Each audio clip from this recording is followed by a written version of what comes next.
भगवत गीता के प्रथम पाठ से पहले उस पूरी भगवत गीता का ये शिव और पार्वती, शिव जी ने पार्वती को बताया था। पार्वती ने प्रश्न किया था कि हे प्रभु, इसके पाठ करने से क्या लाभ मिलता है, आप मुझे भी बताइए। इस पाठ को मैं भी अवश्य करूंगी। तो देखिए भोले शंकर ने क्या बताया है। ओम श्री परमात्मने नमः। श्रीमद् भगवत गीता के पहले अध्याय का महात्म। श्री पार्वती जी ने कहा, भगवान आप सब तत्वों के ज्ञाता हैं। आपकी कृपा से मुझे विष्णु संबंधी नाना प्रकार के धर्म सुनने को मिले जो समस्त लोगों का उद्धार करने वाले हैं। हे देवेश, अब मैं गीता का महात्म सुनना चाहती हूँ, जिसका श्रवण करने से श्री हरि में भक्ति बढ़ती है। श्री हरि मतलब विष्णु भगवान में। श्री महादेव जी बोले, जिनका श्री विग्रह अलसी के फूल की भांति श्याम वर्ण का है। अलसी आप जानते हैं, फ्लैक्सीड जो बोलते हैं, उसका फूल जो है ना श्याम वर्ण में, मतलब थोड़ा सांवले रूप को लिए हुए होता है। तो उसी का इसमें उदाहरण दिया हुआ है। पक्षीराज गरुण ही जिनके वाहन हैं, जो अपनी महिमा से कभी च्युत मीन्स अलग नहीं होते हैं तथा शेषनाग की सैया पर शयन करते हैं, उन भगवान महाविष्णु की हम उपासना करते हैं।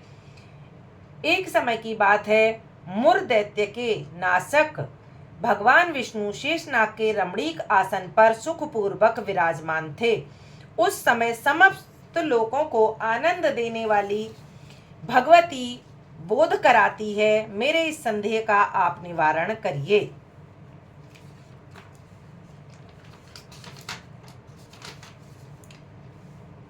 भगवती लक्ष्मी ने आदर पूर्वक प्रश्न किया।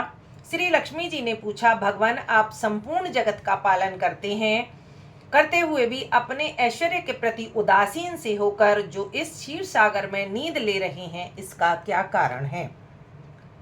श्री भगवान बोले, सम्मुखी मैं नींद नहीं लेता हूँ, अपितु तत्व का अनुसरण करने वाली अंतर्दृष्टि के द्वारा अपने ही माहेश्वर तेज का साक्षात्कार कर रहा हूँ।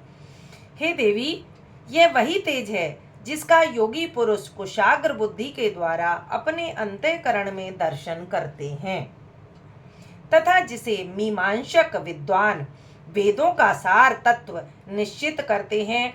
वह माहेश्वर तेज एक अजर प्रकाश स्वरूप आत्म रूप रोग शोक से रहित अखंड आनंद का पुंज निस्पंद मीन्स निरीह, निरीह मीन्स जिसका कोई सहारा नहीं होता, बेचारा जो होता है वो निरीह होता है, बिना आश्रय का बंदा, तथा द्वैत्व रहित है, जिसका जगत का इस जगत का जीवन उसके अधीन है। मैं उसी का अनुभव करता हूँ।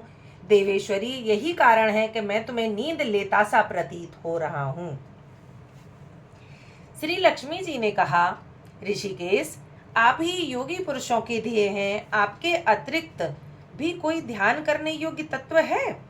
यह जानकर मुझे बड़ा कौतूहल हो रहा है। इस चराचर जगत की सृष्टि और संहार करने वाले स्वयं आप ही तो हैं। आप सर्वसमर्थ हैं। इस प्रकार की स्थिति में होकर भी यदि आप उस परम तत्व से भिन्न हैं तो मुझे उसका बोध कराइए।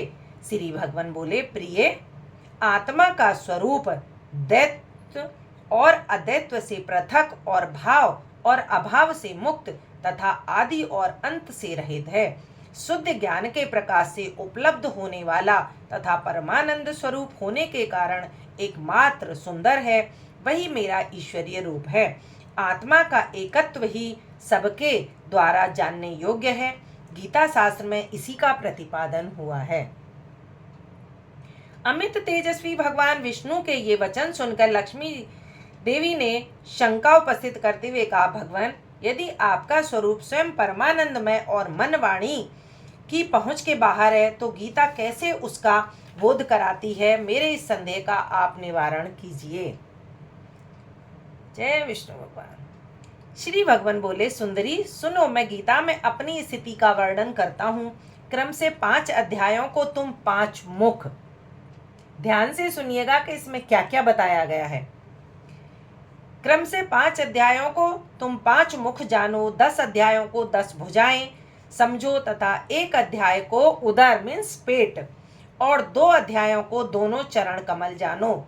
इस प्रकार ये 18 अध्यायों की वांगमयी ईश्वरीय मूर्ति ही समझनी चाहिए। वांगमयी मीन्स साक्षात मूर्ति समझनी चाहिए।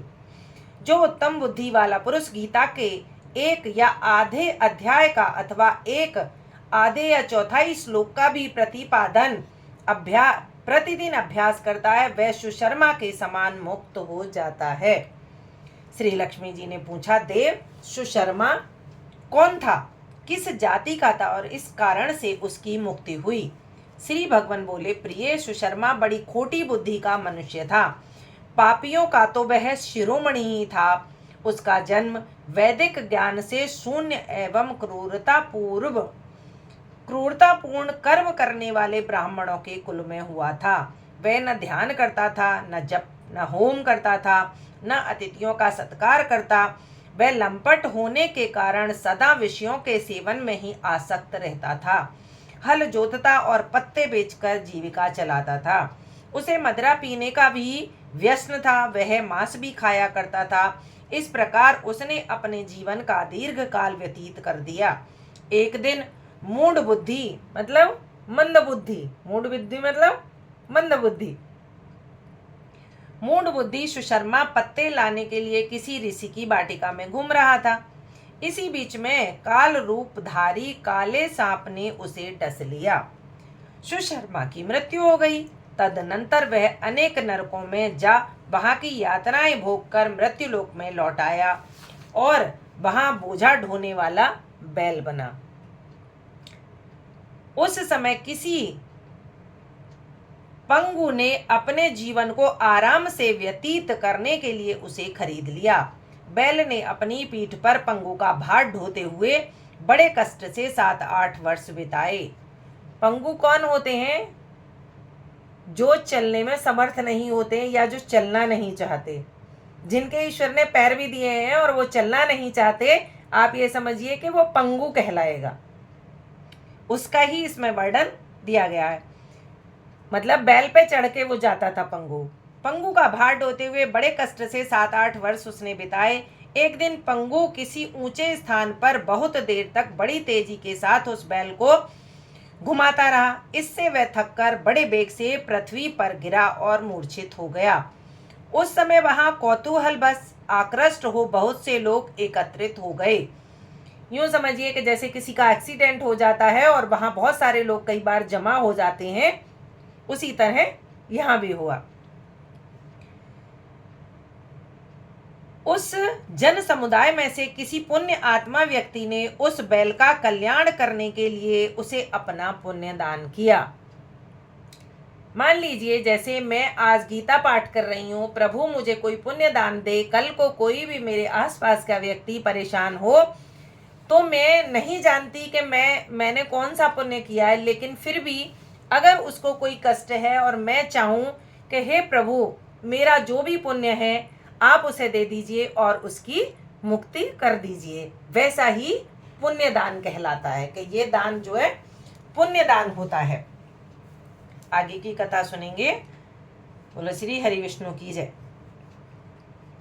जन समुदाय में से किसी पुण्यात्मा व्यक्ति ने उस बैल का कल्याण करने के लिए उसे अपना पुण्य दान किया। तत्पश्चात कुछ दूसरे लोगों ने भी अपने अपने पुण्यों को दान और याद करके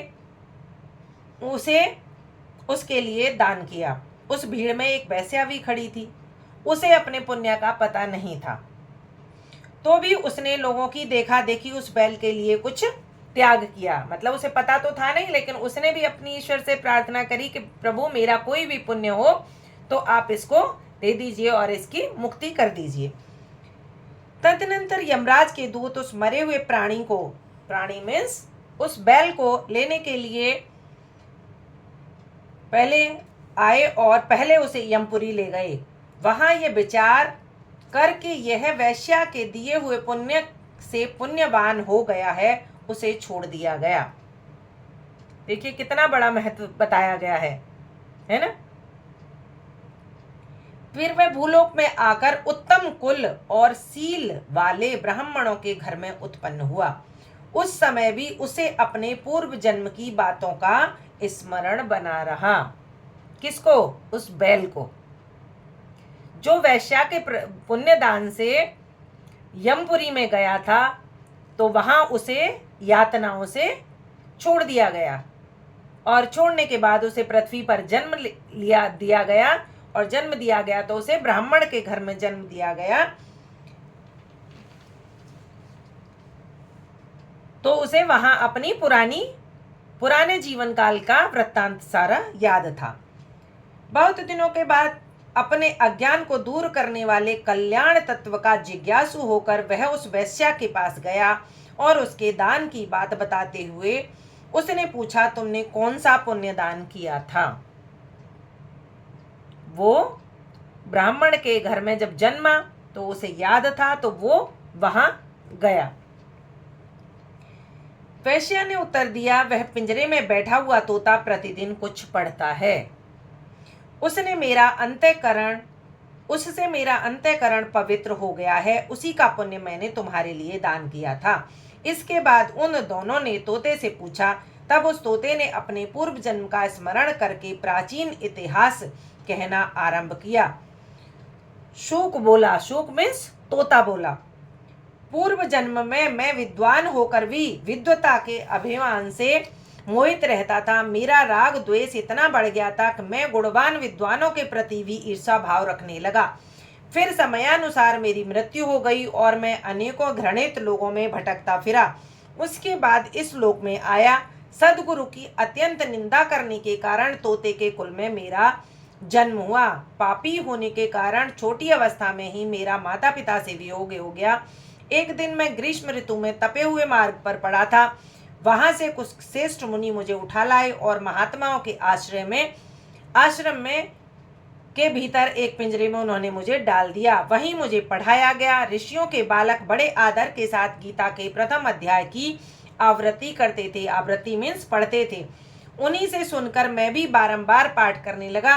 इसी बीच में एक चोरी करने वाले बहेलिये ने मुझे वहां से चुरा लिया। तत्पश्चात इस देवी ने मुझे खरीद लिया। यही मेरा वृत्तांत है, जिसे मैंने आप लोगों से बता दिया।